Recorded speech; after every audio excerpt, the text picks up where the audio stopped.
आषाढ़ की बरसाती सुबह थी। आसमान में बादलों का एक घना झुंड जमा था, जैसे किसी अनजान इंतजार में हो। हवा में मिट्टी की सौंधी खुशबू तैर रही थी। खेतों के बीच लंबी लंबी घास पर ओस की बूंदें चमक रही थी।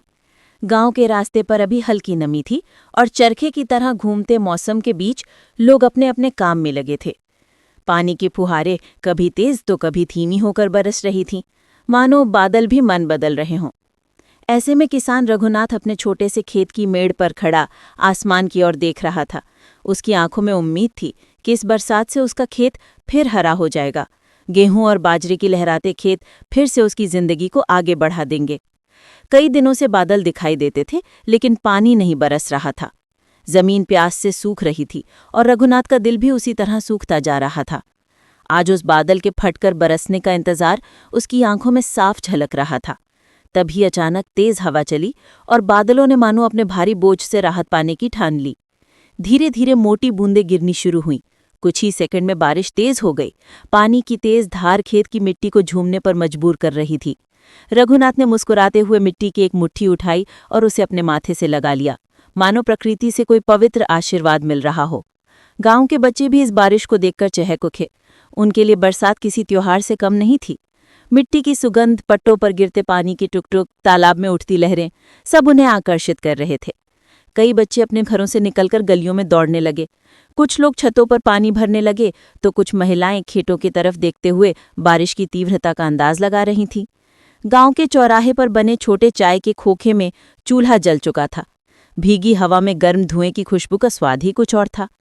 लोग अपने सिर पर गमछा रखे, कंधों पर बारिश की बूंदों को झेलते हुए चाय लेने के लिए इकट्ठा हो रहे थे। बारिश हो और चाय न बने, ऐसा कैसे हो सकता था?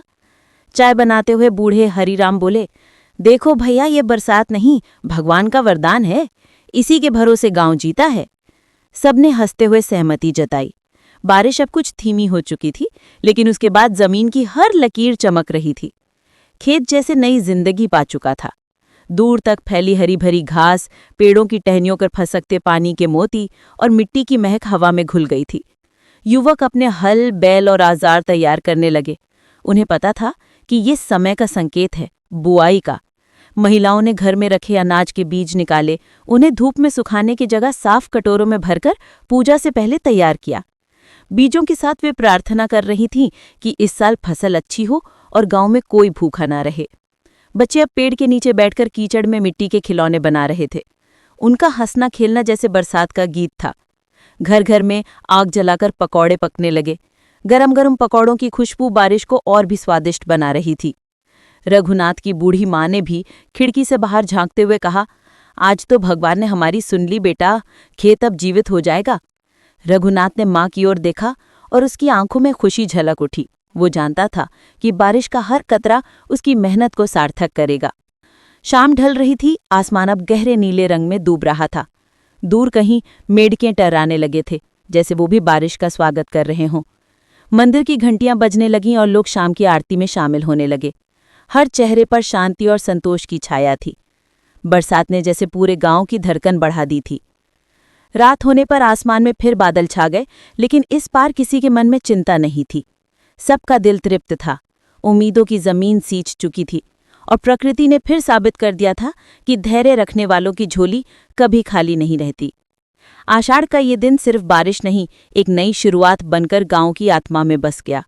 अब खेतों में हरियाली होगी, घरों में खुशियां और दिलों में चैन।